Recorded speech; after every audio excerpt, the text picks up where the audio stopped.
Okay, good evening, everyone. Good afternoon, everyone, and welcome to this webinar in which we will answer the question, how can we end surveillance advertising? Firstly, thank you very much to the New Economics Foundation for hosting this webinar, and thank you to all of you for joining. My name is Oliver Hayes. I'm the Policy and Campaigns Lead at Global Action Plan, and I'll be chairing today's event. And I'm really delighted that we're joined by Duncan McCann, who is the senior researcher at the New Economics Foundation, Rebecca Rumble, who's head of research at My Society and a lead claimant in a class action style litigation against some ad tech giants, and Heather Burns, the policy manager at the Open Rights Group and a tech policy and regulation specialist. Each of those three excellent speakers are going to talk for about 10 minutes in turn, and then after that we will have a Q&A until we close, and we will finish no later than 7:30. If you've got any questions for any of the speakers, please just put them in the chat box in Zoom and we will do our best to get them answered. This event is taking place the day after the New Economics Foundation published a new report written by Duncan and commissioned by Global Action Plan called I Spy, the billion-dollar business of surveillance advertising to kids. The report exposes the scale and nature of surveillance advertising to kids and, crucially, sets out what should be done about it. Duncan's going to talk a lot more about that, but I just wanted to share some of the context to the report.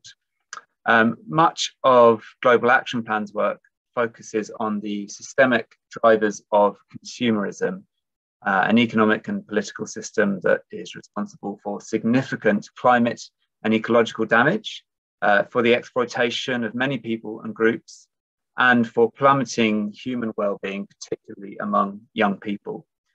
Surveillance advertising is at the beating heart of 21st century consumerism, harnessing our personal, often highly sensitive data in order to monetize our attention. We don't think that's a system conducive to human well-being, especially among children and young people. And that's why we began our End Surveillance Advertising to Kids campaign, and why, to underpin that campaign, we commissioned the New Economics Foundation to write a research report establishing how best, in policy terms, to actually achieve that goal. We'd love as many of you as possible to join our campaign, and you can do that by visiting the Global Action Plan website, which I will post in the chat box shortly. So over to our speakers, and Duncan, if you could start please by answering, I guess, a crucial question: what is surveillance advertising to children and how can we stop it? Brilliant, thanks Ollie. Thanks for the opportunity to kind of share some of the findings that come out of kind of almost a 6 to 9 month kind of research project that I've been doing for Global Action Plan on the issue of surveillance advertising. And so I want to take my 10 minutes to, first of all, just explain a little bit what surveillance advertising is, what do we mean by this term, then cover off some of the range of issues that we kind of raise in the report before spending the last kind of 5-6 minutes really kind of focusing in on the impacts to children and what can we learn about the scale and the size of the challenge there and why we really need to do something about it. So first of all, so what is surveillance advertising? I'm just going to kind of start there. And by surveillance advertising, we really mean a new form of advertising that is little more than a kind of a decade old. So it's very recent, and it involves advertising not being based primarily on the particular bit of internet real estate where that advert is or what's the contextual information around that, but where the advertising that you see as you go around the internet is absolutely based on your personal data. And there are two real ways in which that happens, which are just worth explaining, because actually the two behemoths of online advertising, which are Google and Facebook, in fact, do this thing in a very different way. And many people kind of confuse the two, conflate it. So just to explain very briefly the difference before going into some of the issues. So When you are on Facebook and an advertiser wants to reach you, the way that works is Facebook has assigned you as a particular user of Facebook into hundreds of different categories and demographics and interests. And advertisers who want to reach, over 40s in white jumpers living in East London, they can put that, and then they can find, and then they'll be able to target people like that. So they can't, that is how the system works within a kind of Facebook model, where Facebook is doing all the analysis, and marketeers can come in, advertisers can come in and try and target them by the groups they've already been divided up into. Now, the Google model works very, very differently, and is run by a system of auctions. And one thing that's amazing about the surveillance advertising model, and it's something that over time, it's such an impressive feat. When you click on most web pages, all web pages that have adverts, most adverts aren't preloaded onto that website. It's not predestined in the same way as when you open a magazine, you're destined to see that particular advert on that particular page. In fact, when you open a web page, most of those adverts will not be pre-assigned. And what happens between you clicking on the web page and the website loading is an auction happens for your attention in real time. And so from when you click the button, the website compiles as much information about you as it can. This will be based on both data that you've given it because you've been on their particular website. It's called what we call first-party data. It will often be supplemented with what we call third-party data, which is where websites put, most people will have heard of things like cookies, but there are plenty of other ways that they can do this as well, to allow a website to track you as you go around and visit other web pages in the internet. Indeed, the Facebook like button is probably one of the most famous cookies out there for ensuring that Facebook knows what you're doing wherever you are on the internet, even when you're not on their particular site. And then it can also be supplemented with data they've bought from data brokers, this massive industry which is buying and selling our personal data. So this is all compiled, broadcast over a network to thousands of ad tech companies, who then decide, and of course it's important to note that this isn't a kind of person making a decision, but is obviously all automated and all run through complex systems, is deciding whether to place a bid for your attention. So that auction happens, and then the winning bidder is allowed to then place that advert in front of you, and also take a copy of that data that was shared kind of about you. So these are the kind of two main ways in which surveillance advertising happens today. And the report really goes into a number of the different issues that there are with the way that this system has come about. So the report looks at both it from an individual perspective, and obviously that's what I'm going to cover it today, like what it looks like from the perspective of a child and what some of the real issues there. And there are issues there around data privacy, around mental health, things like that we talk about in the report. But there are also social issues. This is a bigger issue than just us all as individuals or our individual privacy. There's clear research now that links ad tech to the spread of disinformation, that links ad tech to the breakdown in our kind of democratic discourse and things like that. So we also have to watch out absolutely from its impact from a societal perspective. There are environmental impacts. Running this whole ad tech infrastructure, these auction sites, it is increasingly carbon intensive, as well as obviously this new form of this turbocharged form of advertising, also continuing to drive consumerism with its resultant environmental impacts too. And then there are also massive issues around the legality of it. And I'm not going to cover that in much detail because Heather and Rebecca are going to both have active kind of work in that particular area. And so I'm really going to leave them to cover it off. But you can already see there's a massive range of issues that really means that surveillance advertising really does need to be tackled. So let me just hone in on the children. Let's just think about the kids for a few minutes. And I'm going to try and give you an impression of the scale of the problem by linking together 4 different numbers. The first one is that today about 1 in 3 internet users is a child, and yet none of the internet Yesterday I said very little of the internet, but I would probably venture to say none of the internet is actually really designed with the protection of children in mind. And in fact, most of the internet sites are in fact have the opposite. They have the exploitation of our children's attention in mind as they are being developed. So children represent a massive portion of internet users and yet have none of the protections that we would really expect children to get in such an environment. The second one is research that Global Action Plan did themselves and that we reference in the report, which is that in an average hour of a child surfing on social media, be that Instagram or other thing, they're likely to see about 420 adverts per hour as they search through, as they scroll through their social media feed. Way more than is permissible across any other media. And it just, again, points to the scale of this. And if you can imagine the number of hours that our children are spending on these kind of services, the number of adverts that are being pushed onto them. And then for the report, Neff did a calculation to understand a bit how many of these bid requests were happening. So if you remember from the tale of the two forms of online advertising, the Google model, which compiles all this information about you and then sends it out to thousands of companies. We've calculated that on a daily basis, using very conservative numbers, at least 820 million profiles of our children are being broadcast over this network on a daily basis. So it is a huge amount of data about our children being broadcast on a relatively insecure network every single day.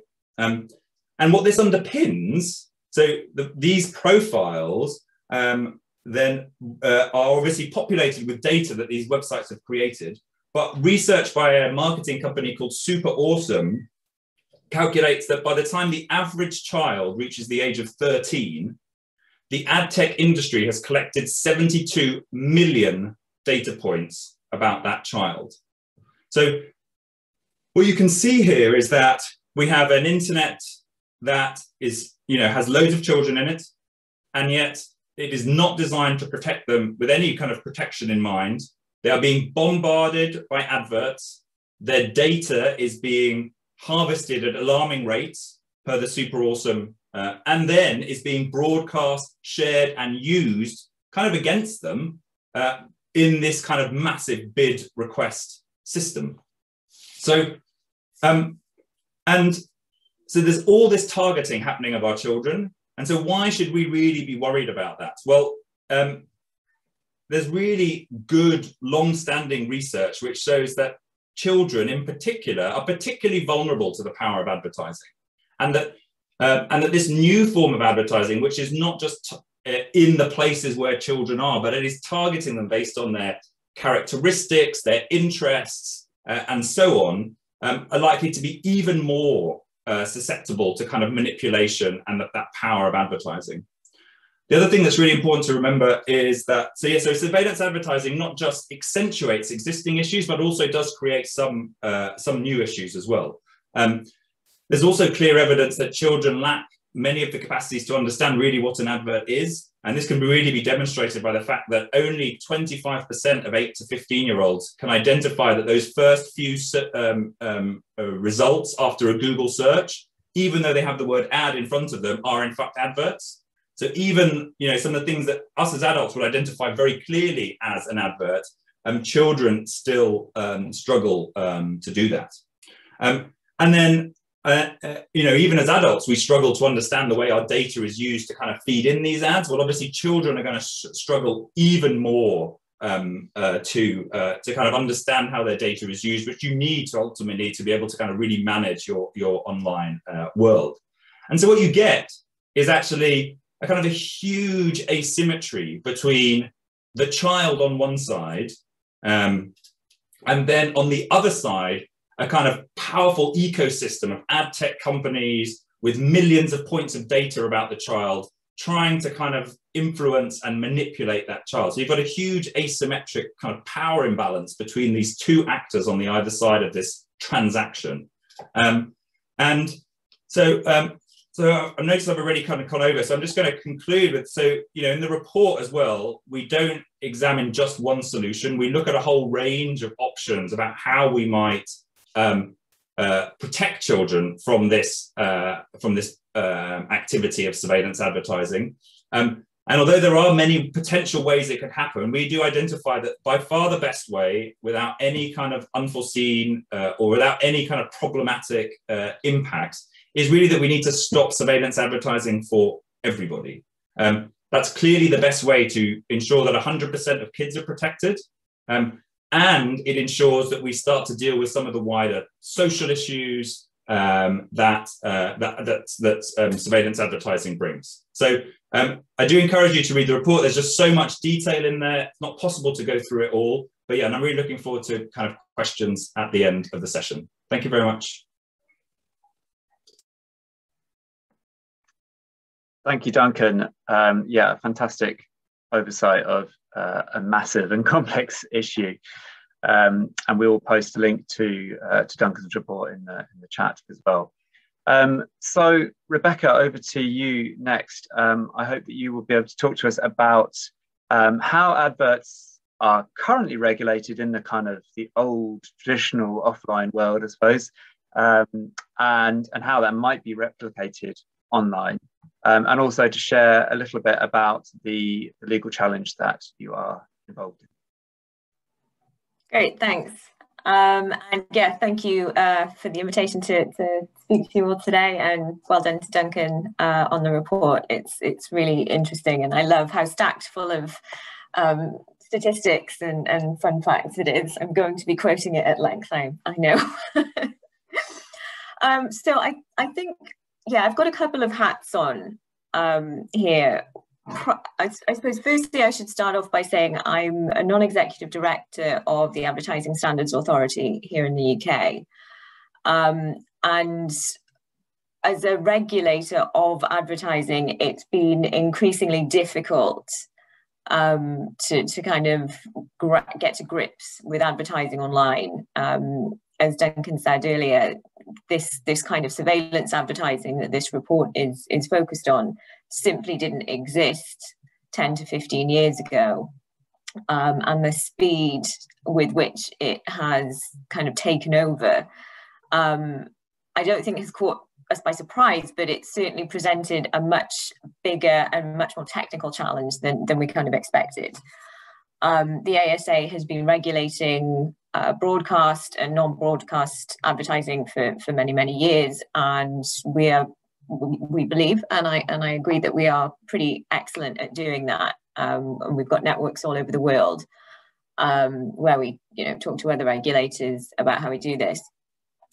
We are responsible for regulating advertising online, but again, we get into a bit of a grey area where obviously we are able very much to regulate content.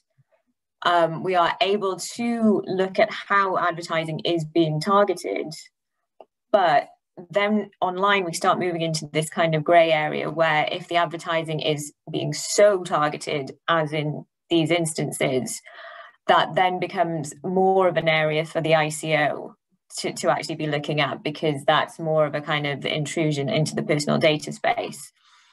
So there's a little bit of a grey area there where we have recognised, and other regulators have also recognised, that we need to work together a bit more. We need to be a bit more explicit about what is actually going on in this space, because I think one of the hardest things is this to understand is this kind of black box where these technical processes happen. As Duncan was talking about the real-time bidding process, it's even though we understand roughly what's going on there, it's still really difficult to actually get a clear answer for many of these data processes as to exactly what information is going where and how it's being sold, where it's being stored, those kinds of things. So getting clarity on that is something that we really need to do. And one of the things that we want to regulate is to make sure that those things are not actually the only reason that certain advertising is being put in front of certain people. In the offline world, for instance, on TV, You have organizations like Clearcast, who are this kind of advert broker between the people that create the adverts and between the broadcasters. And they have their own codes about, okay, this is an advert that should not be shown to children. Therefore, it's being put into this category, which means when it goes out to the networks, it will not be put in the middle of a television program directed at children. It will only be put on a television program after the watershed or before the watershed, but a TV program that you wouldn't expect minors to be interested in, like Bargain Hunt, for instance. And there's just not this, there's not any of these kinds of organizations. There's none of this kind of like self-regulation going on in the digital space. I mean, even on a really minor level, we're having a nightmare with Instagram influencers at the moment, because they simply do not make it clear that they are doing paid advertising, that they're doing paid marketing for an organization. So we find ourselves spending an awful lot of time saying to these Instagram influencers, look, you just need to put #ad on it at the very least. You know, even something as lo-fi as that is an uphill struggle at the moment. And engaging with online advertising bodies is increasingly difficult because they're so international. They don't want to deal with people like us as regulators. So it's becoming a lot more difficult, and legal challenges, I think, are the kind of way forward with a lot of this. You know, there are various challenges out there at the moment going through the courts about privacy online and this kind of collection of personal information. I myself am leading one against Oracle and Salesforce, who are not household names, but who are multi-billion-pound advertising businesses, or advertising is one of their key components of their business. And they earn, you know, crazy money from this kind of fairly pernicious advertising using third-party cookies and the real-time bidding system, as Duncan talked about. So, I mean, that the legal talons there, you know, I'm hopeful that that will nudge behavior.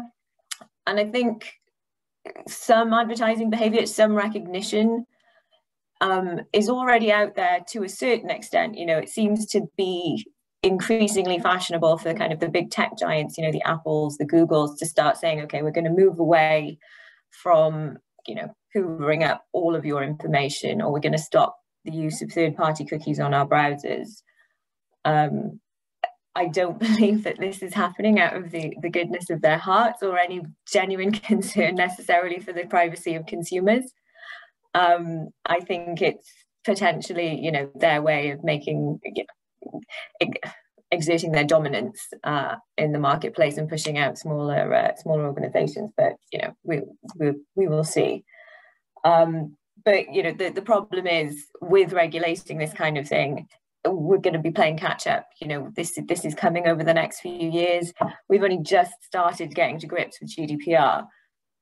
What new stuff is the tech industry going to throw at us that apparently is for our own good, but I highly doubt will be. I suspect there will still be some horrific privacy violations in whatever comes next. But it's such a challenge as regulators, because you are always playing catch up. The law is always written for what problems have already happened, not what we can foresee. So it's going to be an interesting few years. I do think legal challenges like the one I'm leading, like the one Duncan's leading, and the various other ones that are out there at the moment, hopefully if they are able to go forward, we are waiting on a Supreme Court judgment in another case. But hopefully, you know, they are at least speaking the same language as some of these, you know, fairly egregious actors in the ad tech space, which is money. You know, if we can at least hit them where it hurts, that hopefully will again nudge behavior away from this kind of data slurping standard that they seem to be clinging to. So I think, you know, that there's definitely positive things going on, but it's an uphill struggle, and it's going to be an interesting few years, I think, in this space, seeing how different legal cases, different regulations new emerging technologies are actually kind of nudging this conversation forward. So yeah, I'm really looking forward to all of that. I'll stop there and hand over. But yeah, thank you very much. Thank you, Rebecca. That's great. Okay, finally, we're on to Heather. Heather, could you speak to us a little bit about the Open Rights Group's work to challenge surveillance advertising in Europe, but also your challenge against the UK regulators, I guess, failure to rein in ad tech? Thank you, Oliver. Thanks to everyone for being here on a very sunny Wednesday evening, I have to say. For those of you who aren't aware, Open Rights Group is the UK's largest grassroots digital rights organization. We deal with issues of safeguarding freedom of expression, safeguarding the right to privacy, and safeguarding against surveillance, whether public or private. On a personal basis, I've also been involved for the past year with UNICEF's working group on developing a manifesto on good data governance for children's data, which has been quite a fascinating process to be a part of, and that will be coming out in the next month. So I'm able to look at the issues regarding what Duncan's spoken about in his report, advertising privacy, children, from many different angles. And we have a very unique problem in the UK in terms of regulation and enforcement.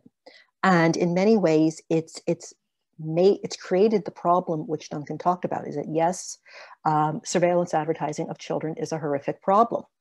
But we also have the issue that we do not have adequate regulation and enforcement of existing data protection and privacy law.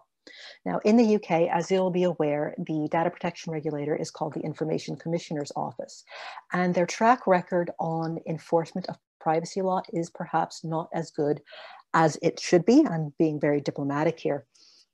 To the extent that in 2018, our executive director, who's Jim Killock, joined Dr. Johnny Ryan, who at the time was at Brave, as well as Dr. Michael Veal from UCL London. Maybe many of you will be familiar with him as well. They filed a joint complaint against Google and the IAB for their framework, which you'll all be familiar with, which is the IAB framework for authorized buyers, which ad tech companies operate within. And the ICO responded to that complaint in June 2019, agreeing that RTB's collection of data is, quote unquote, taking place unlawfully at the point of collection. So the ICO, as the regulator, admitted this company is in violation. And then what happened? Absolutely nothing. It was the ICO's responsibility to then take action and enforce that judgment, but they did nothing because reasons. And then the pandemic came and they said, well, we're kind of busy here. It's really hard to phone it in from Canada sometimes. And then they said, well, we're going to pause the investigation because we don't want to put extra pressure on the advertising industry when they're all just struggling to keep their doors open during COVID-19. And then what happened? They dropped the investigation altogether. Now, earlier this year, they resumed their investigation into ad tech. As for our complaint, which again was them admitting that the IAB framework was in violation of the law, they refused to reopen it. So Duncan's report points out all the problems with surveillance advertising, and absolutely something needs to be done. But at the point where the data protection regulator refuses to do anything about it, all of that good work screeches to a halt. Now, we've had to take the slightly surreal step of suing the privacy and data protection regulator to ask them to enforce data protection law. It's bizarre. It's cloud cuckoo land, but that is where we are. So that is currently in process. And whether it's children's surveillance data, whether it's ad tech surveillance of you and me, whether it's any sort of thing, we need strong, robust regulation with teeth. What we do not need is a data protection regulator deciding they are going to be a critical friend. We do not need a data protection regulator who decides that, well, there's a pandemic, or we're not going to do anything this week. I don't know, because Prince Philip died. That was our last excuse. And we, as you may be aware, the current Information Commissioner's term is up in the autumn of this year. And the search has begun for her replacement. And it was quite remarkable that the candidate government is looking for does not need to have any experience in data protection. They're looking for someone who will be a friend to industry. So as we move farther away from Europe, and the data protection framework we inherited from them is pulled to the farthest constraints it can be away from GDPR while still calling it, we're very much concerned that this problem is only going to get worse. And we're going to have a data protection regulator, which is about growing business and growing industry to hell with data protection privacy, rather than doing what they're supposed to do and enforce the law. So it would be really wonderful if Rebecca could have an easier time with her work by pointing out, there are consequences if you don't follow these laws.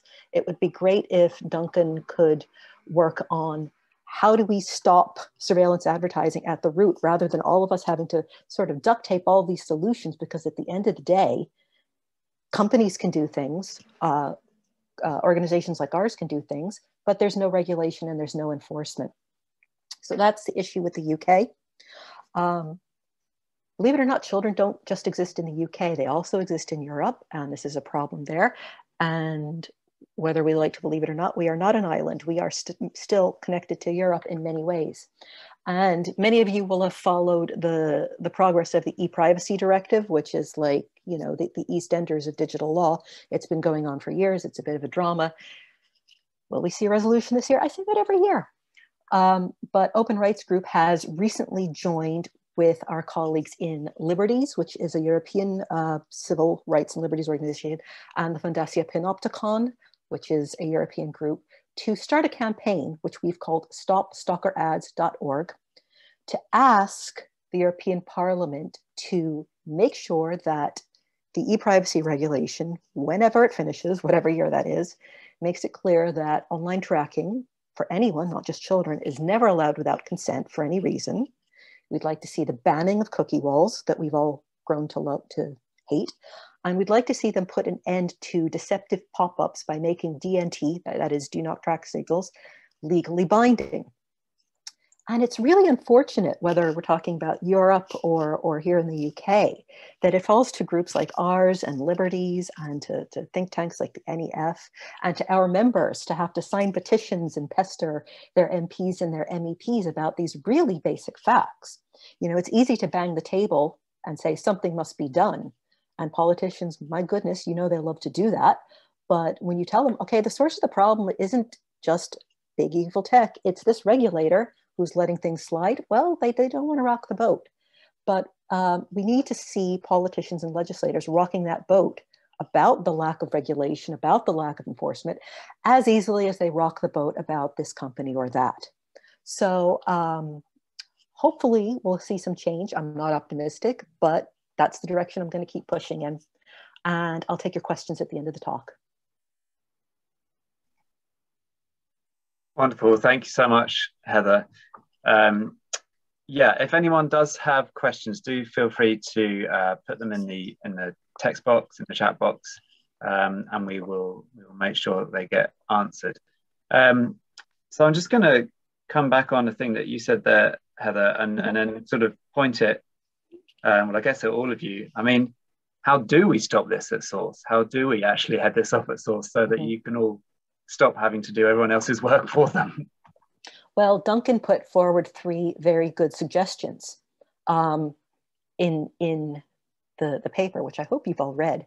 And yes, it would be just really quite easiest to ban that particular practice, because clearly it should not be targeted towards children in any case.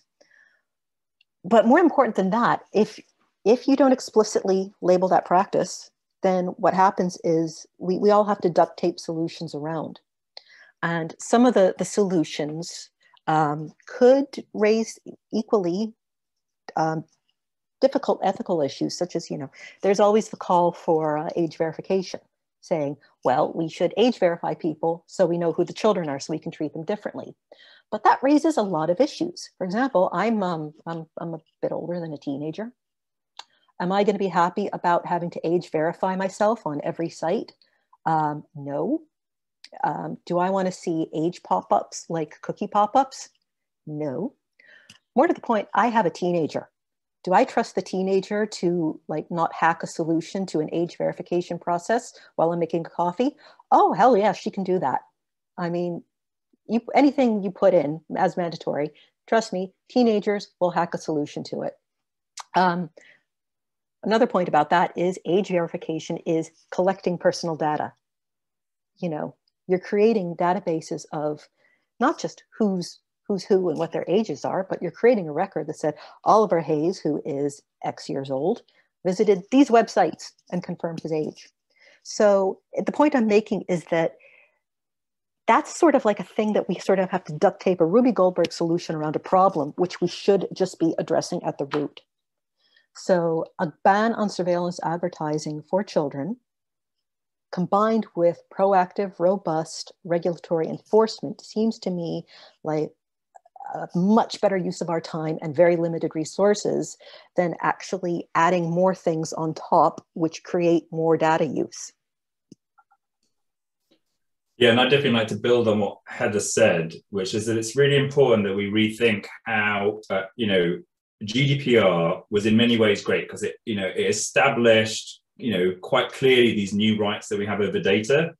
But one thing that, you know, I feel that the GDPR got, you know, slightly wrong in its emphasis was this push out onto us as individuals, either to manage our own, but also then as parents and guardians, also responsible then for these other entities. So we have to constantly manage this online space in order to make it safe or to make it the environment that we want it to be. We should much more be pushing that the default settings on which we engage with the digital economy more broadly, the internet as a proxy of that, that those default settings should protect our privacy and be respectful. And then for those people who want to opt in, and we're starting to now see for the first time some real data. So we're no longer relying on the ad tech industry and the advertisers claiming, well, what we all want is personalization. What we all, you know, people crave relevant ads. But of course, if you ask them you know, do you want an irrelevant ad or a relevant ad? Well, of course, the answer is I want a relevant ad, you know, but that's not to say that you actually want this big exchange. And so the change that we've seen in Apple's operating system in the US has given us the first glimpse of real data about how many people really want to opt into that personalization. And for the moment, it sits, you know, at a lowly 4 or 5%. So it makes absolute sense if only 4 or 5% of people are wanting to opt into the default state in which we engage with the digital economy now, we should absolutely be flipping that round. So the default is safety. That ensures that not only it protects children, but obviously also it protects adults. And, you know, we talk about that in the report, that actually this is about protecting everybody. And then potentially we give that option to opt in the same way that Apple does for those people that really crave it. And then the data collection problem is a little bit less than those people having to provide data to opt out, which is a problematic kind of dynamic. The only other, you know, the other thing that kind of gives me some hope in this world as well around this topic is that, you know, I first published a report in 2018 calling for an end to surveillance advertising.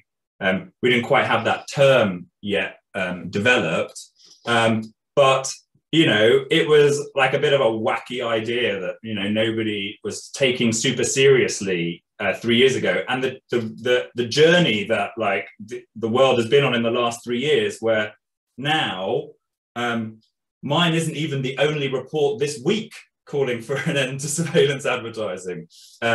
You've got really inspiring initiatives happening in the US. You've got a number of different initiatives, which I'll try and there are so many different kind of namings of it at the moment. But so you've got kind of movements starting in the US and campaigns. You've got pieces of legislation being proposed. So you've got 2 pieces of legislation starting its way through the kind of US system at the moment. One of them even with kind of bipartisan support, which is again a really interesting place to be. You've got you know, lots of interest from the EU. So I'm about to start doing a piece of work for the Green Group in the EU about how they might impact the Digital Services Act, which is the other big piece of EU legislation trundling its way through the European Commission at the moment. And there's a concerted effort there to try and rule out this activity through the Digital Services Act. It's great to see, org as well working through the e-privacy. And even, Ollie and I yesterday were presenting this work to a group of parliamentarians. And even we were really pleased there that the conversation wasn't about, is this really a problem? Do we really need to do something about it? But the whole conversation is, okay, so what do we need to do? How do we do it? Is it possible for the UK to go it alone? So I feel like with just the conversation over the last 3-4 years has just changed so dramatically that we still have a long way to go. Having a good conversation is not changing the law.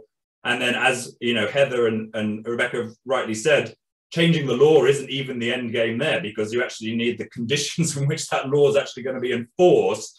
And again, it can't be down to, Rebecca taking 5 years out of her life to take Salesforce and Oracle, and neither can it be open rights groups spending years, getting some kind of judgment out of the regulator. It's got to happen in a kind of more seamless way. So there's a long way to go, but there are many different seeds happening in many different places, which are exciting.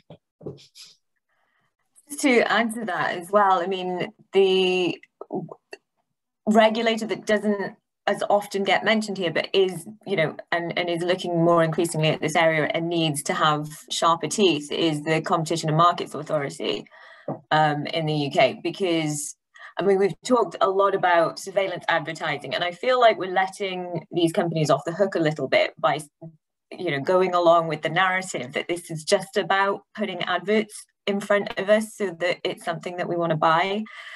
One of the most harmful things about surveillance advertising is not just what you see, it's what you don't see.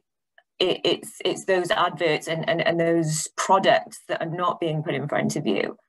And that's something that people don't really think about and they don't really see.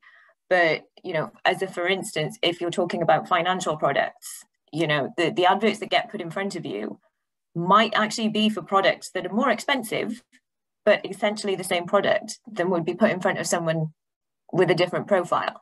These have real world consequences for people if they are purchasing off the back of these kinds of targeted adverts. And it's not just which place they buy it from. The kind of personal profiles that are built up as a result of some of these really horrific privacy violating practices essentially mean that, some people are not being given the option of having products that other people are being shown because of these profiles. So, there's real serious individual issues here that aren't on the face of it about privacy as such. It's about profiling and how these organizations are using our personal data against us for profit. So I think that's really important. And, on the topic of, should surveillance advertising be completely banned? I'm not sure about legally, but I hate it. I'm a part of the ASA because I love advertising. I love a good advert. One that's like really been thought about and that stops you in your tracks, and it's like, whoa. And I don't necessarily want an Xbox, but that was a great advert. The fact that what we're seeing is being kind of trimmed and narrowed and focused means that the kind of common space that we used to inhabit is actually getting smaller. It's being chipped away because we're not inhabiting the same common space. We're not seeing the same common adverts. As Duncan said earlier, it's a little bit of a threat to democracy, really, in our democratic space, because we're being siphoned into these, smaller and smaller worlds that apparently are all we want to see. So that was a little bit of a rant, but it's there's an awful lot of problems here that I think we need to make sure that we're thinking about the whole thing, not just, okay, I don't want to see these adverts. But Rebecca, just to pick up on that point, because actually it emerged in the conversation that Duncan and I were having in Parliament yesterday, that something potentially has been lost here in terms of an ad industry that in the past, and this might be an element of rose-tinted glasses from members of the ad industry, but an industry in the past that prided itself on making adverts that had universal appeal and that drew on the best kind of creative minds and creative thought in society. Like, that's gone and has been replaced by just junk being fired out to automatically fired out, often created by machines, not by people, with no care and with certainly no due attention to what's legal or morally kind of right. Do you think, therefore, that there is actually a kind of clamour for change within the industry itself, or is it not really a problem that they recognise? I think there's a huge cultural difference between more traditional kind of ad agencies that are creating content that, yeah, you would see in a magazine or you'd see on the television, or, obviously some of the broadcast adverts, you'll see on YouTube and stuff at the moment. And there's a definite, I think, difference between the people that do that kind of advertising, who see themselves as real creative types, who have a lot of pride in what they do, and they're proud of their industry, to the, I think they're just marketers. The digital advertising space is not very much about creative advertising or about creating a narrative or creating, emotions that are attached to a certain product or brand. An awful lot of what you see online, these adverts are thrown at you as a result of real-time bidding when you're loading a web page. Most of the time it's some sort of awful 50% off, and there's an asterisk, and you find out when you get to the website that actually, no, you're not getting 20% off those pair of shoes, because those are the ones you actually want. You can only get 20% off something else. So no, there's definitely, I think, a very, very different split in the advertising industry, and I don't think people that are creative about advertising see the people who are producing adverts for real-time bidding as in the same ballpark. Duncan, I just wanted to come back to you and the mechanics of basically what you're advocating, because we're calling in this report for a ban on surveillance advertising. How? Like, what actually would happen or would stop happening in order that mechanically would work? And obviously, assume that I have as little technical understanding as I do. So again, the crux is, I think, as Heather rightly said, is that we need to establish like the principle in law that this particular kind of practice is just not allowed, because we're always going to face this challenge where the tech is moving at 1,000,000 miles an hour, legal drafting moves at a kind of a snail's pace, and then enforcement moves even slower than that. And so we've got to keep these things in place. In fact, the whole ad tech, the surveillance ad world is changing as we speak now, and we don't, it's not obvious exactly where it's going to end up. So it's important to establish that principle. But then in terms of the kind of the systems that are out there now, it's about changing it so that these are no longer based on our personal information, but much more based on the information, the contextual information that is around where we're surfing. And indeed, now it's important to say that contextual advertising is an improvement, but is not necessarily a panacea in terms of some of the privacy, some of the data issues that have been raised. The devil is always in the detail with kind of these new systems of advertising. But basically what we talk about in the report is that in the future, an advert provided on a non-surveillance ad basis, in that bid request going out to the advertisers, rather than a lot of details about me personally, my age, my demographics, it would give information about what I'm reading, the site that I'm on, and it would then allow adverts to be placed kind of based on that. And that's just the most simple one. And what we're starting to emerge now are case studies, a whole range of case studies where publishers have switched off surveillance, have switched off this personalization of it, and have moved more looking at contextual style adverts. and have not only not shown kind of a drop off in their ad revenue, but have actually kind of managed to increase it. So all of the problems that surveillance advertising has done is just not creating those benefits that we want. So it's about just taking out all of that personal information from the advert, and it being based much more on what we're doing. And that's the way that advertising has worked, since the beginning. It was based on finding the good real estate and then being there so that you can show users. And, I think one thing that's also important is to dispel a little bit the myth that this ad tech thing is this hyper-targeted, super effective means. Even the best surveillance ad possibly gets kind of 5 clicks for every 10,000 views. That would be viewed as, you were doing quite well in an ad space. Now, is that really a relevant, really targeted ad?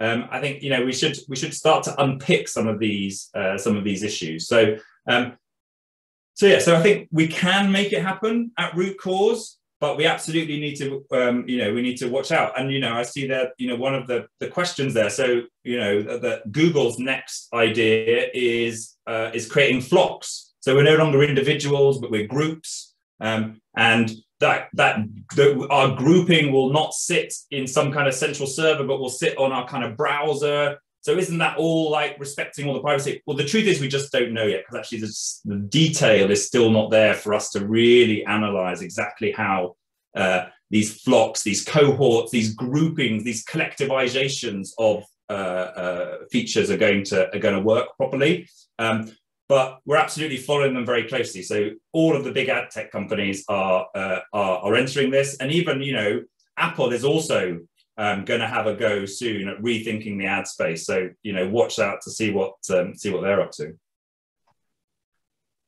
Heather, I was wondering if you could pick up on Joe's question in the chat box, which is what do you think is the best way to respond to Facebook and Nick Clegg's counter-argument that banning personalized ads will harm small businesses? Mm-hmm.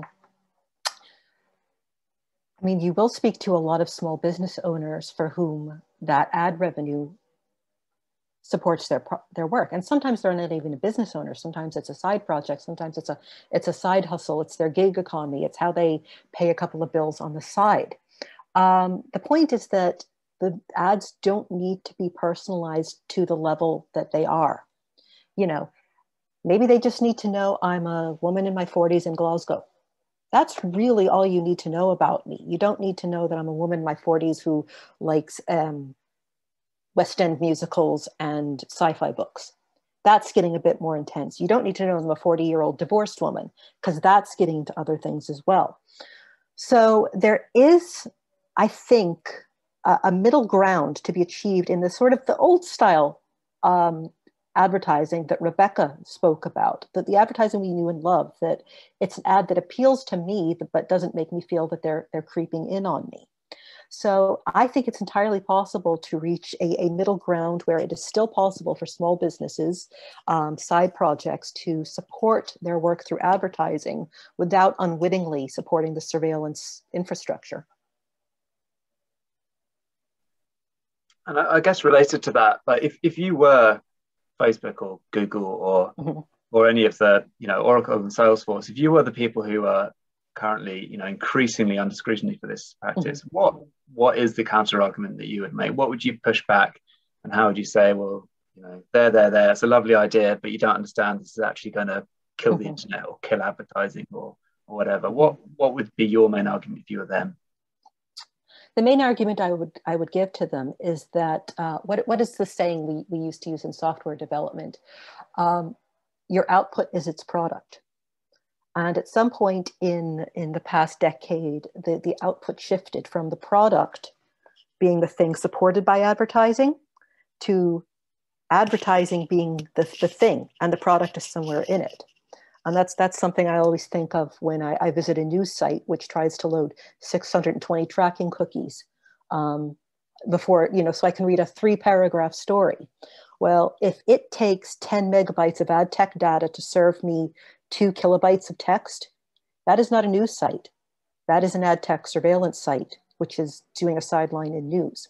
So the point I would make to those big companies is that you have actually gotten away from your own business model and your own mission. You've unwittingly become a surveillance tech company. And wouldn't it be great if you could get back to what you actually used to do, rather than being a data collection company engaged in a massive surveillance network? And the work you're doing is just the noise around that.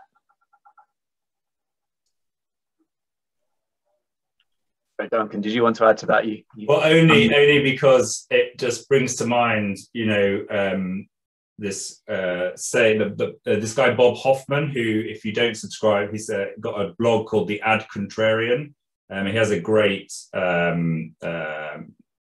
knowledge of the advertising industry, a great sense of humor. But you know, he is very clear that for him as a marketeer, you know, when faced with that kind of small business argument, you know, that he feels that in no way should the convenience of marketeers kind of trump either our personal rights, the impacts of society, and things like that. So, you know, he takes a rather unsympathetic view of the whole problem, which is just like, you know, it's just not worth it, and you know, it's actually a non sequitur question kind of thing that we just, you know, we shouldn't put the convenience of marketeers above all of the issues that we've been talking about and raising.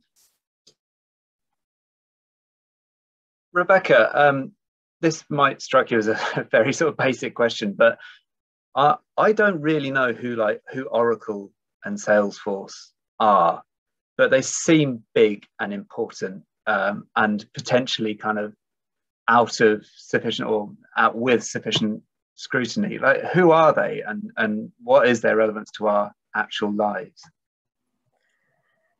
I mean, that's a really good question, and it's somewhere where I need to start more often, because they are everywhere. You just haven't noticed. So basically, if you use any kind of Safari, Chrome browser, you know, a lot of these browsers will take cookies. I know Safari by Apple is much better these days. Chrome by Google is still one of the biggest culprits at receiving third-party cookies and allowing you to be tracked online. So Oracle and Salesforce, you know, they are behemoths. They are big tech giants. They've got their fingers in all sorts of pies. So, you know, if you work in accountancy, you'd probably be quite familiar with Oracle, because they started off doing a lot more kind of accounting software. Salesforce is something that will be kind of a household name to anyone that does anything in marketing or kind of digital online products. So they work across a huge spectrum of online software. They both made the decisions about 6 or 7 years ago now to invest in ad tech. You know, they are very shrewd. They saw that there was a lot of money to be made in having their own ad tech cookies, and they paid a lot of money to buy ad tech business. So they both acquired their third-party tracking cookies for about 450 million. So the cookies that I'm looking at are called Bluekai and Crux. If you use a Chrome browser, you probably have them. And they are probably just beavering away in the background, collecting all your data. They have a little chat with each other as well. So yeah, they can share all the information that they've got on you.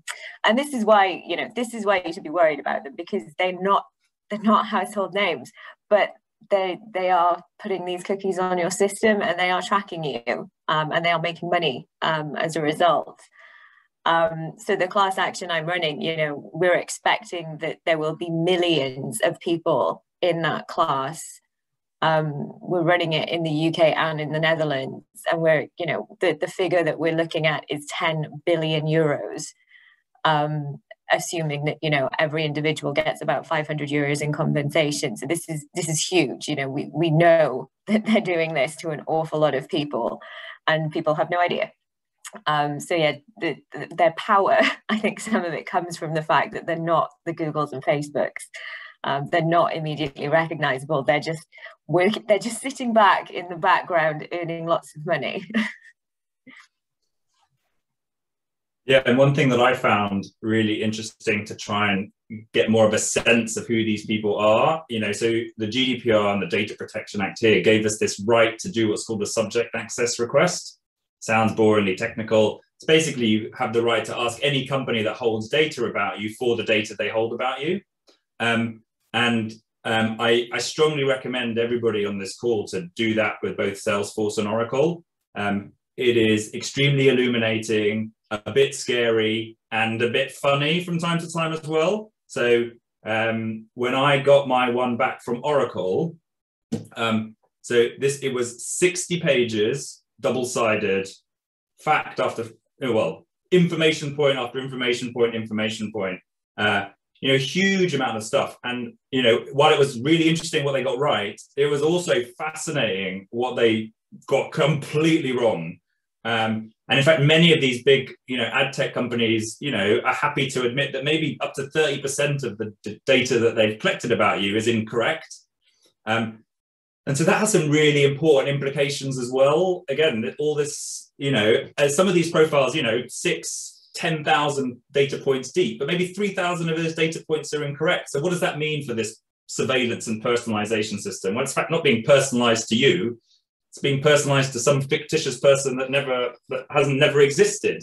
And then if you're used, then equally if those profiles are then used to deny you services, on the basis of these incorrect information, what does that mean? So it's a really fascinating activity. It gives you a sense, a real sense, because I find it, despite working in this area for years, it still feels really immaterial, not immaterial as an unimportant, but like, just not physical, and just having this physical pages of printed of data made it a little bit real. So I strongly urge people to do that for these companies. You can also do it for your Googles and your Facebooks. It's well worth it. I mean, they don't make it easy for you because they don't want you to be able to sort or use the information in a useful way, but it is just really illuminating that these companies you've never heard of know 10,000 things about you, about your children, about every house you've ever lived in, about every job you've ever had, about every bank account. It's crazy.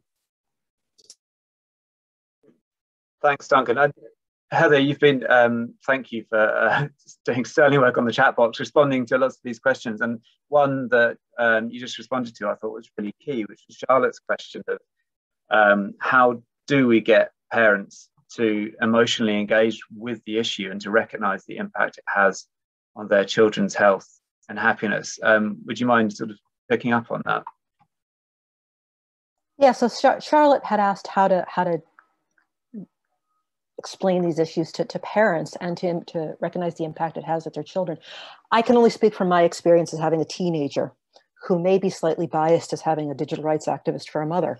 But I've always sort of let her lead the conversation. So it's like, what's that on your phone? What is that? And we might have a laugh about it and get her to understand how silly it is, so here's how this works. And children don't like to be lectured. It's worth, I can only speak for here in Scotland, but children actually get a lot of education in school about personal privacy. I remember when she was much smaller, we were out somewhere and she was just being adorable. I kind of snuck a picture of her and she gave me the look of death and said, "Mom, I did not give you consent for that." I think she was like 7 at the time. And I was laughing and part of me was like, yes, that's my kid. So they are cognizant of these issues. But again, it's important to get parents to think holistically of them. A lot of them, there seems to be some sort of cognitive dissonance between the ad tech and the reality, which is that, we all know of parents who overshare their child's life online from literally the first ultrasound. And this is going to be a major issue. I don't know if you're aware that a rite of passage for teenagers is now Googling themselves online to see all of the information that their parents have posted about them. And it's like, first steps, naked in the bath, that sort of thing. That's all online. So before any parent wants to talk to their child about the evils of ad tech surveillance, they need to stop and take a look and think, am I about to make a fool of myself by having this conversation? So take a step back and think of the whole child. because there's not much point in talking to a child about ads on Instagram if there's pictures, intimate baby pictures of them still online for all and sundry to see. And to respect the child as someone who needs to be given the space to develop into an adult. This is a very mother-teenager conversation, I know. But as they find their way in the world, they need to develop their own identity, and to do so in a way that's safe and guided, but not necessarily wrapped in cotton wool. And that is a thing which surveillance advertising is to an extent denying them as well, isn't it? Yes, because I mean, we all, you should have the right to explore as a teenager, and I certainly did. And it's very sad to me that today's kids can't, You should be able to do, frankly, stupid things, make a complete fool of yourself, do horrible things with your makeup, do bad karaoke, watch TV shows, and those never be captured anywhere, whether that's a social media account or an ad tech surveillance that notes that you're going through a Star Trek phase. And they should have that freedom and liberty to do so. And this is probably a question for all of you to pick up on, but there's been some chat in the chat box about age verification, age assurance, and its role in all of this.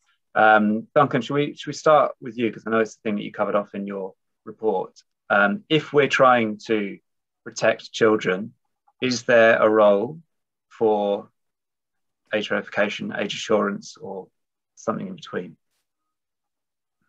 But I don't think I'm ready to say that there's absolutely never a role for it. I think in the report, we look in some detail at the three main ways in which age verification happens, some kind of data provided by the person, be that either a soft, what is your age in a drop-down menu, or some kind of ID. There's then some kind of, there's more like biometric-based data. That could either be your face or other things that could be used to either assess or kind of identify you. And then there's kind of the behavioral data that the sites already have about the user, which they could then also use to kind of do some of that age assurance stuff. I think the complexity is that, what I don't want to see, and where I really echo Heather, is I don't want to see a place where every single website is trying to parse out who its users are, and then treat some people like this, some people like that. I want a place where everybody is going in and receiving that same protection. That seems to just make the most intuitive sense. Where age verification is shown to work, gambling sites have long been regulated. They run age verification processes to get in there. And that seems to be fine. And there's, I have probably a bit less issue at those sensitive ends for adults to have to identify themselves and prove that they are something in order to gain access to some of these services. But I think that the thing is very, very different for children. So first of all, if you're doing like a soft assurance, which is what all the social media platforms do, the right to access this highly desirable service, Facebook, Instagram, or whatever, will very much trump not wanting to get access to surveillance advertising, because the incentive to lie to get into the platform will be so high, because if they tell the truth and say they're under 13, then they wouldn't get access to the platform. So you have a problem with soft age assurances about whether they will actually do the job when it comes to online advertising. And there's so much proof of children kind of lying to gain access to things they want to.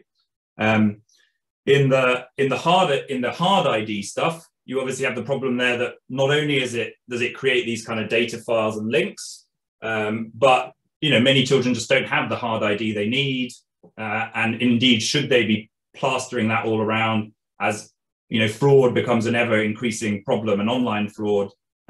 Indeed, one of the facts that I raise in my book is that online ad fraud is, and this is a report published by the World Federation of Advertisers. They have found that online ad fraud is going to become the second most valuable income stream to global organized crime, after only drugs.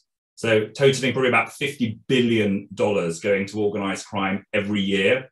So it's really quite, quite staggering. And then, there's lots of problems, biometric data again, in the report, we cover this service called Yoti, which is a really interesting service where it's not about, they're not using facial recognition. So they're not trying to take a picture of someone's face and match it against a database, but they're using age assessment using faces, and have a good track record, at identifying, broad age ranges for adults, and are now trying to train their software to better at recognizing children. In the report, we identify, I think there's huge risk with all this push towards biometric data. And indeed, in that area, the New Economics Foundation, is for a moratorium on facial recognition systems more globally, let alone a facial recognition system to turn off kind of ad tech. The one that we do talk about in the report as a possible kind of transition mechanism, although it definitely can't be an ongoing one, is that, platforms should potentially be required to use the data they already have about users to actually protect them. And at the moment, platforms really aren't doing this. And indeed, the report references both TikTok and insiders from YouTube, who have all been identified children under the age where they're supposed to be on it. But all of these moderators are explicitly told never to eject any of the children, to kind of ignore the age, because ultimately, for all of these platforms, they don't want to get into a place where they're actually chucking these kids off, because ultimately these kids are highly monetizable through the surveillance ad process that we've been talking about today. So, just as Rebecca's leading a massive case against Salesforce and Oracle, I'm leading a class action lawsuit against YouTube, where I'm alleging that they've been, illegally collecting the data of children under 13-year-olds under GDPR, or under the Data Protection Act. And interestingly, YouTube's, first and main defense is there are no children on YouTube, when, it is regularly cited as the most visited website by children. What we come down to is that, age verification is not the appropriate solution for this particular problem. We believe that it's protecting everybody by default is the right solution here. But what we do also highlight, and I saw somebody else mention it in the chat as well, we do highlight a recent report by Five Rights Organization, which did put in a kind of 12-point plan, which said that if you are going to do this, then at least make sure it meets this 12-point plan. And if a system could be operated that both did that age verification and followed those that 12-point plan, then it's potentially something I could get behind. But I haven't seen a system that kind of does that yet. But yeah, absolutely. Just in response to Chris's point on Five Rights, I think they're a really interesting organization. They're doing really good work, and I think where I really join them is about creating this default safe environment for children to go and develop and explore, so that they are not being exploited and used and surveilled kind of by default on the internet. So that's definitely where I absolutely echo them. Rebecca and Heather, have you got anything to pick up on that point, on the age verification issue? I think honestly, Duncan nailed it. I completely agree with everything. I just sort of say, as an overarching point, I don't think the answer to how much data there is being collected is collecting more data. In principle, that's not a go for me. I do think it's rowing back on making sure we're collecting less data on everyone, not more data on a specific number of people. As for all of the reasons that Duncan mentioned, and the aspect of exclusion that will create as well.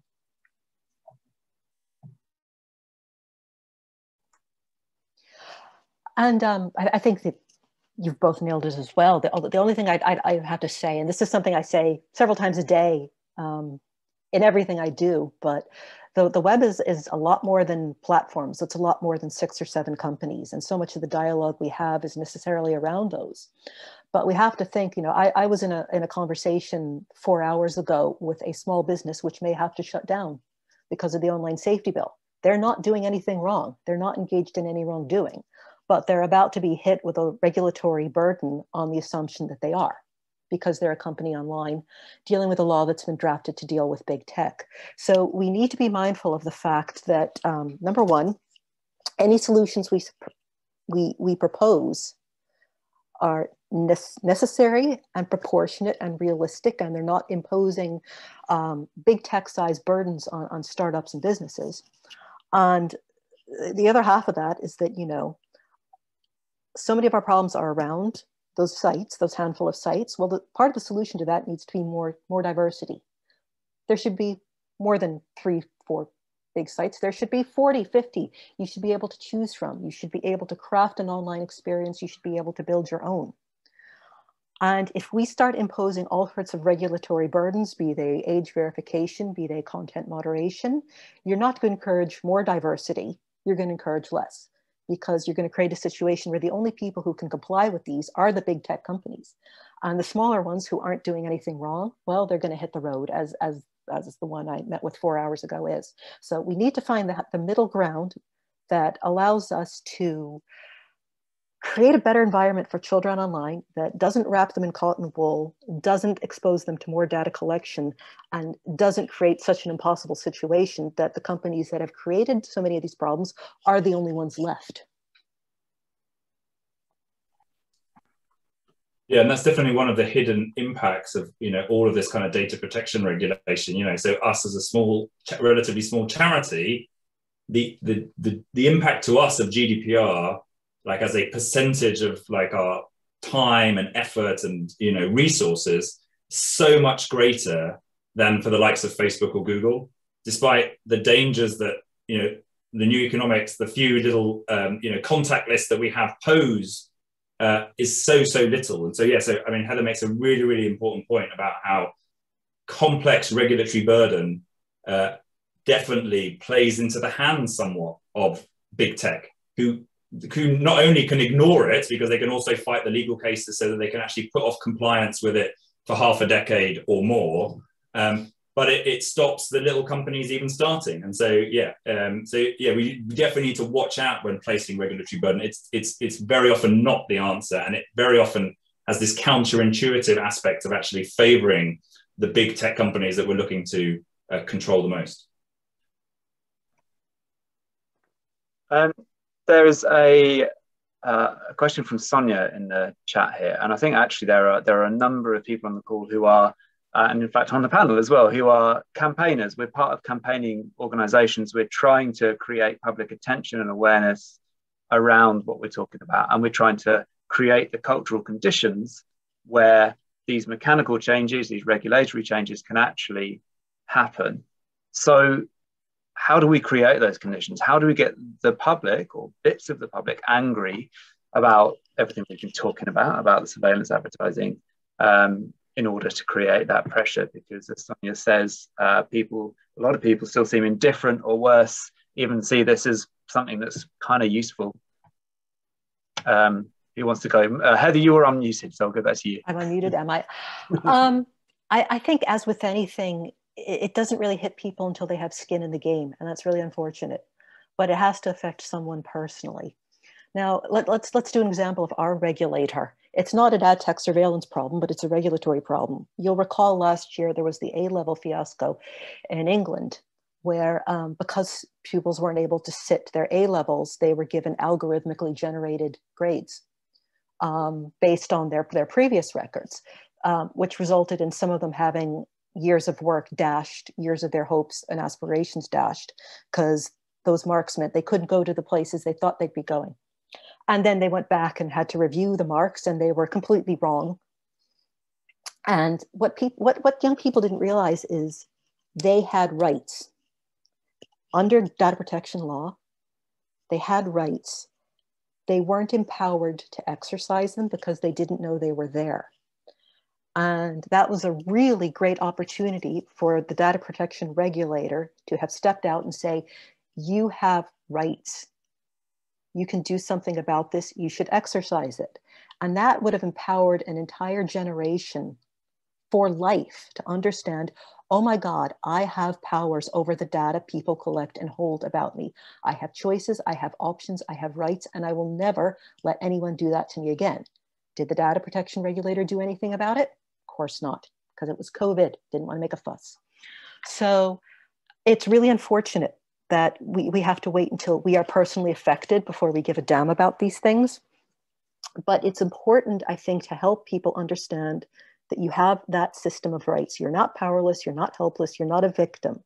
But if people don't know they have those rights, that's half the problem. If people try to exercise those rights and the regulator is indifferent, that is devastating to someone's sense of self-worth and empowerment. So I really don't think the data protection regulator appreciated what damage they caused and what an opportunity they squandered to help young people feel empowered over the use of their data. And there will be another chance, there will be another opportunity, and hopefully they won't make that mistake again. I mean, one of the things that I've noticed in starting to talk about this report, you know, engaging with journalists and so on, is people struggle to get a real sense of what's happening until, as you know, Heather said, you've actually kind of experienced a little bit. So I think we need to get better at showing people what's really, really happening. Like, what are these adverts that are being shown? What is the impact? These case studies, these stories, these testimonials. You know, as with so much, you know, even though we know it intellectually to be happening, it's only when actually we hear real people's real experiences, real stories, that we start to really engage with the size of the problem. But I mean, that's, I think, what we need to do next. And I think that's really, really important. But I think it's also important to acknowledge that, you know, the reason that I got into a little bit into kind of the child data issue was after having kind of 3 years of just really disappointing conversations with grown-ups about their own data and their own digital footprint. And then it was only as I started engaging, so, you know, my oldest is 12, and, you know, so I've got 3 and doing the school run. And it was only when I was starting to engage with other parents on the school run, not about their data, but about their kids' data and online behavior, I started actually having those conversations that I've always wanted to have about data. And it gave me this hope that maybe actually children is the safe way that we can all talk about our own data, really, but actually it's about that, you know, that my child's data. And so it was, for me, it's already allowed me to have much more productive conversations about data, what we should do about it, what the future should look like, by making it about children and their data.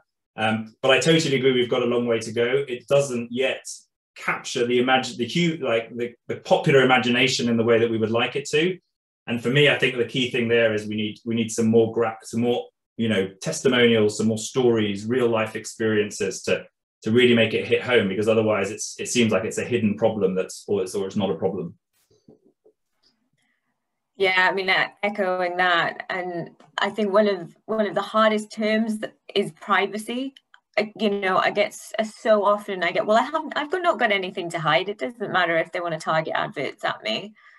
And it's like, yeah, but what about that time you were Googling when you got that weird rash? You know, it's like, do you want that as part of your profile? Because this is about profiling. It's not about, you know, being a killjoy and, you know, wanting to keep everything private and never posting on social media. It's not about that. And it's really difficult because people have difficulty with that term privacy. So I try and avoid that as much as possible and make it much more about, okay, I need to use different language that people understand, that people are comfortable with, that don't associate with, you know, being a stick in the mud. You know, it's like when I speak to normal people, I'm less for privacy and I'm more against profiling, because people are creeped out by profiling. They're creeped out by this idea that someone somewhere has got like all of the information on them. And while I don't really want to, you know, scare people or anything, a lot of people seem a lot clearer about what's happening with surveillance advertising if you frame it in that way. So yeah, I think an awful lot of trying to get people interested and engaged in this conversation is recognizing that we as kind of privacy wonks, use kind of exclusive language that just doesn't appeal to the normal person, and we need to kind of meet people, you know, in their own space and using their own language as much as we possibly can. Wonderful, thank you. I think that's a fantastic point on which to finish. So thank you so much to all three of you, to Duncan, to Rebecca, and to Heather, for your fantastic, wonderful contributions this evening, for giving up your time, and for all of the work that you are doing to advance this cause, both with your professional and sort of personal time hats on as well. So I posted a couple of links in the chat box. Would love everyone on this call to join our campaign, a Global Action Plan, but also do please read Duncan's report on the New Economics Foundation website, and of course support org's campaigns both in the UK and the EU if you can. Rebecca, is there anything that I should be plugging for you that I've forgotten? No, that's fine. I'm active on Twitter, so I'll be posting everything there if anyone wants to follow me. Excellent, thank you. And I should finally say, as part of Global Action Plan's campaign, we are actively trying to hear and reach out and amplify the stories of parents as it relates to their experiences of kids' time on the internet, and all of the complex and interrelated issues that throws up, because we do completely agree with the final point there of Rebecca's, that this is about stories when it comes down to it. And so yeah, if you have anything to share, you can find links to that on our site. So thank you very much, everybody. Thank you again to Neff for hosting this. Hope you found it enjoyable, and look forward to seeing you at the next one. Thank you very much. Thank you, everybody.